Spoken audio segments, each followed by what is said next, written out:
Hey everyone, welcome to the Nitty Gritty of Real Estate podcast number 35. Well, let's get to it.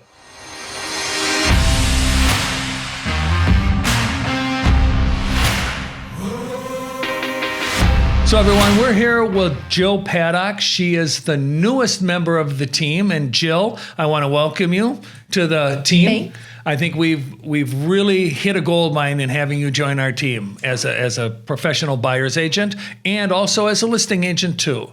So Jill, this podcast is to help buyers out there understand the mindset that they have to have when they're coming into purchasing a property. Now, we have experienced people buying property, but we also have first-time home buyers, which right now seems to be picking up with the reduction in the fear for COVID. People are getting out, the masks are getting off, people are getting back to work, they're able to get lending. So I just want to ask you, really what we've written down here is the 5 things home buyers need to know when they're making an offer. So the first thing I'd like to ask you about is when you say to the buyers, look at, you need to know your numbers. What does that actually mean to the buyer? So the first thing that I've realized is that a lot of times they'll talk to a lender. They'll go in with their finances. The lender will tell them how much home they can afford. But a lot of times that's really not the payment that they're comfortable with. Okay. So one of the first things I think they need to do is go in, see what they can afford, but then see what that payment's going to look like every month and see if it's something that they are comfortable with, that can fit in their budget and their lifestyle and still allow them to do the other things they want to do. So Jill, when somebody says know your numbers to a buyer, what really does that mean? What numbers are we talking about? So we're talking about not only their home payment, which is your mortgage, your principal, your interest, your home insurance, and taxes. But there's a lot of things that can easily be kind of pushed to the wayside. Things like homeowners association fees, if there's a pool at the property. And then you're going to have your regular bills. You're going to have water, electric, gas, cable. And if you are, increasing the size of your home, those can increase as well. So you want to get an idea as to what all those factors will be. Okay. So with the principal, interest, taxes, and insurance, we call that the pity payment, the pity payment, right? Yes. That's an old acronym we use. But there's also the ancillary costs, like you said. I mean, if you have a pool, here in Arizona, especially in Tucson, we have evaporation of the pool, so you have to make up water. So water down here is similar to natural gas up in the north because it's expensive to heat a house when it's cold outside. It's expensive to cool a house down here too, right? But water is something that we cherish down here. We do a lot of water reclamation down here, but still you need to take water from the community if you're on like city water or something like that, and those bills will be higher. And what a lot of people don't realize, I'm sure you share it with them, is that as your water consumption goes higher, the cost per cubic foot of water used goes up. So if you get above X amount of gallons, then the next set of gallons is at a higher rate. And then you get above that tier and it's even at a higher rate. So you as obviously as a buyer's agent representing the buyer's best interests, you want to share that with them, right? Absolutely. They want to take a look. I mean, the pool is one thing, but also, what is the landscaping like? Is it going to use a lot of water? Is it going to be a high cost to upkeep? There are things obviously that we can do to keep that down, but that is something, if you've got this beautiful green yard, you're going to need to be able to account for that in your water payment. Okay. And so, we talk on those numbers about the what we call a pre-approval. Kind of talk to us about the difference between a pre-approval and a pre-qualification. Okay. So the pre-qualification is really going to come after your initial conversation with the lender. They'll take some basic information from you, a little bit of financial, as far as statements goes, but it's not an in-depth look. Okay. Based on that very basic information, they'll come up with what they say you can afford. And then as the loan process goes on, they'll dig a little deeper and verify that. If you're trying to be a really strong buyer and be able to present your best offer, one of the greatest things you can do is go ahead and move forward with that and take it from a pre-qualification to that more in-depth look where they're actually saying you are pre-approved. So you to the seller, then they can look at it. You're going to get the loan. There's less risk for them that something, would pop up in your financial history that is going to cause issue. So it's just a more solid offer for the seller, and they can feel more confident in accepting your offer then. Okay, so you would recommend your buyers be pre-approved versus being pre-qualified, correct? Absolutely. We can certainly go start looking with pre-qualification, but while we're looking, let's go ahead and move forward and work towards that pre-approval. Okay, so that kind of leads me into, bracing for this fast-paced real estate market that we have right now. Now, we've heard all these kinds of horror stories out there of people having to write 20, 30 offers before they get their offer accepted. Would you share with us today, in that dynamic, fast-paced market, what are the things that you are advising the buyers to do to try and get themselves in a great position, and some of the things you may want to warn your buyers about to not throw the baby out with the bathwater? One of the first things, obviously, is that pre-approval. But then, what a lot of people don't realize is the highest offer is not always the best offer. It's really the strongest offer. So we can do different things. I'm advising them to go ahead and once we're under contract, go ahead, get the appraisal ordered immediately, because that's taking extra time right now. So showing that that's ordered immediately, again, shows the seller that you're very serious and you're committed. It does put a little bit of risk for you in that if something, comes out during the repairs or we can't negotiate repairs, you have paid for an appraisal. So it's a risk. It's something you need to be willing to accept if you decide to go that route. But it's just, again, another way to show the seller that you're very serious about the house. So, Jill, in reference to that appraisal, can I ask you a question? Sure. How long are they taking? They're taking 3-4 weeks. Sometimes. 3 to 4 weeks. Right. And what's the normal inspection time? Normally, we have 10 days. So if the buyer would order the inspection, go through his inspection, or order the appraisal, go through his inspection period of time, and discover that he doesn't want to buy the house, the appraisal hasn't been completed, so he could cancel that order, not really lose any money, right? Correct. Okay.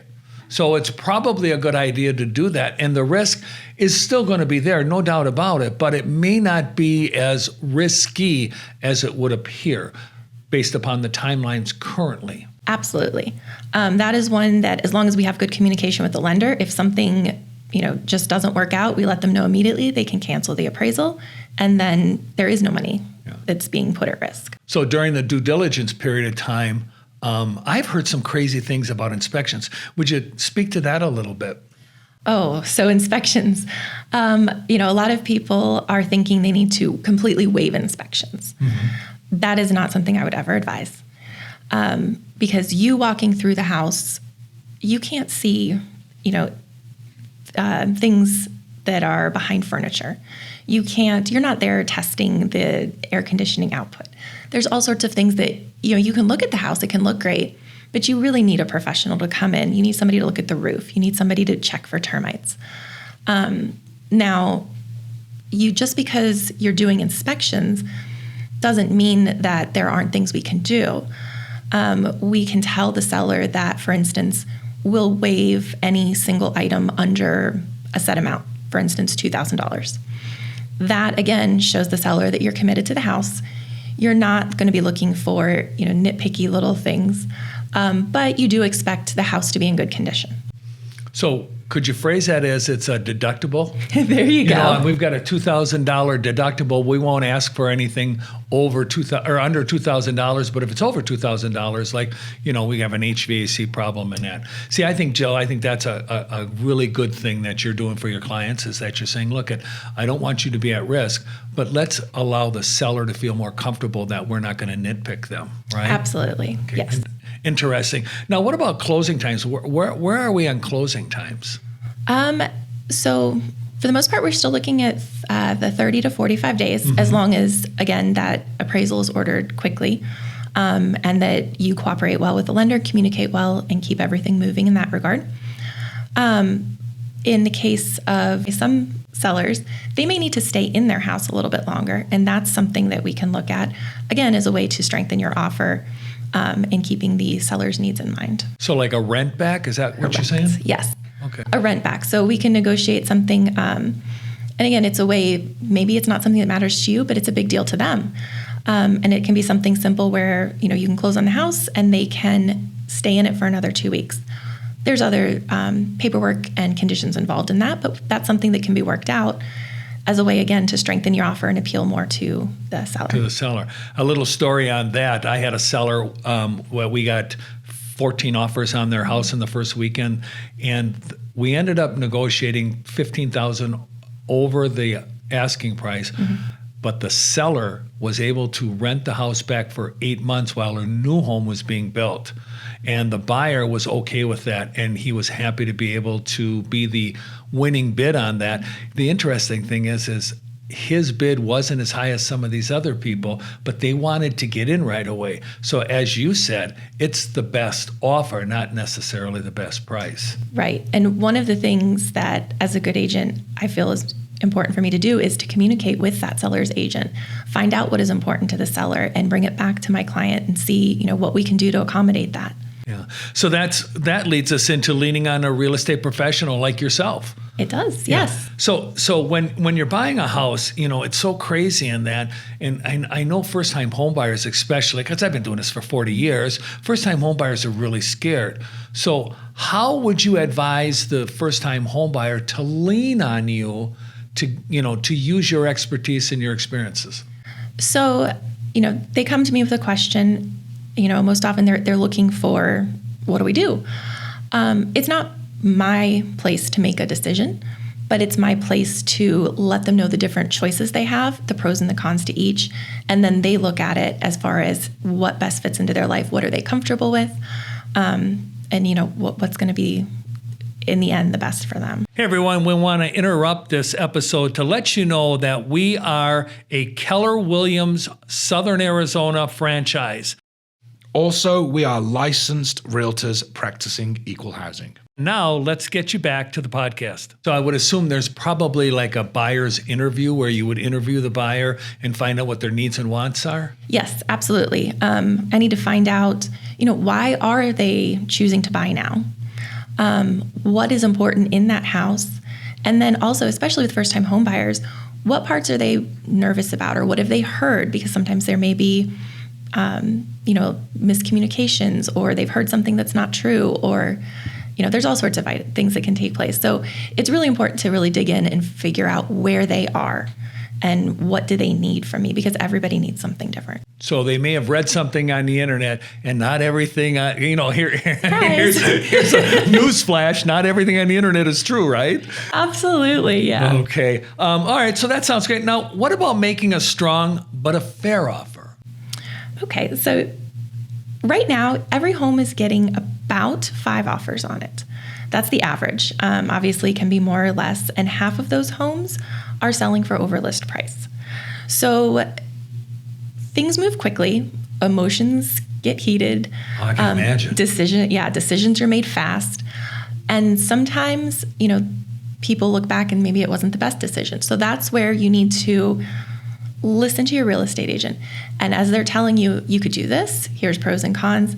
And honestly, like sometimes telling them, hey, take a step back. I can see you're getting a little anxious about this. Let's breathe.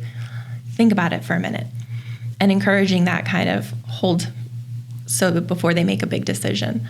And then again, answering every question that they have about, what does this mean? How could this go? And just making sure they're comfortable with whatever decision they're making. So would you be comfortable enough with your buyer to say, you're making a bad decision here? I would. Okay. If I genuinely think they're making a bad decision, I'll tell them. Okay. Again, it's, ultimately I work for them and I will do what they want, but I could not, in good conscience, let them do something that I know could be a substantial risk to them. There's a purveyance of thought out there that real estate agents are just wanting you to sign the contract so they can get a commission check and, go buy a new car, right? But realistically, to last in this business a long time, you need to be honest. You need to look out for their best interests. You do. And you got to be strong enough to say, I think you're making a mistake. And it may cost you a commission, but it'll make their life that much better. Right. In the end, nobody wins if somebody ends up with, a buyer's regret or buyer's remorse, or walks into something that without at least warning that it was a bad idea. We want everybody to be happy in the end. We want to keep these continuing relationships going. Just because I've sold you one house doesn't mean that's the last I want to hear from you. I want you to be happy with, the service that you've received. And I want you to know that you can trust me in the future. If you need help with something on your house, it could just be a referral for a handyman. But I want you to know that if you reach out to me, you're going to get the honest answer. My dad used to tell me, every morning you have to look at that person in the mirror, and if you don't like what you see, you need to change that person. And I can't imagine selling somebody down the road for a commission check and then having to look at myself in the mirror. Right. So good for you, Jill. Hey, let's talk about being a flexible negotiator, because honestly, that's one of the reasons why people hire us and want us to work for them, is so that we can negotiate the best possible deal under the circumstances of the market. Right. Absolutely. And we've talked about these a little bit. There can be, higher price, of course. We can find out what's important to the seller and draft an offer with those needs in mind. We can also minimize contingencies. We don't want to waive them, but we can certainly minimize them and minimize the risk to the seller to make them more comfortable with our offer. Again, it goes back to not always is the highest offer the best and most secure offer for the seller. Interesting. So has there ever been a time in your career here where you thought one thing and then something else has happened? Yeah, there was recently an offer we put in, and I felt it was a strong offer. We did go $10,000 over the list price. We were willing to shorten inspection periods. I was able to get people in time. We put together the strong offer. They were allowed to stay in their home longer, flexible closing date, all of that. We actually, in this case, were the highest offer. They came back, though, and wanted us to completely waive the appraisal contingency. And so I presented that to my buyer, and I could immediately sense her hesitation.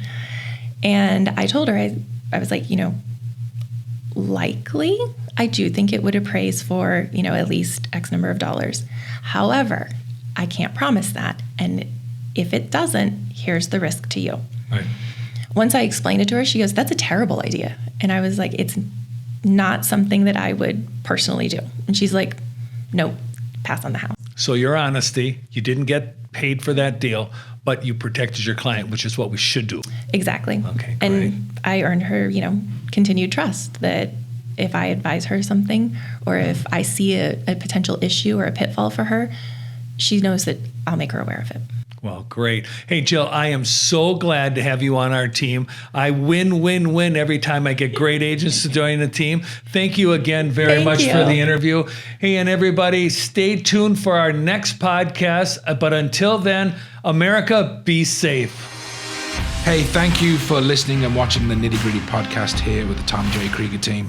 If you are thinking about buying a home, selling a home, or even investing in real estate, please reach out to us.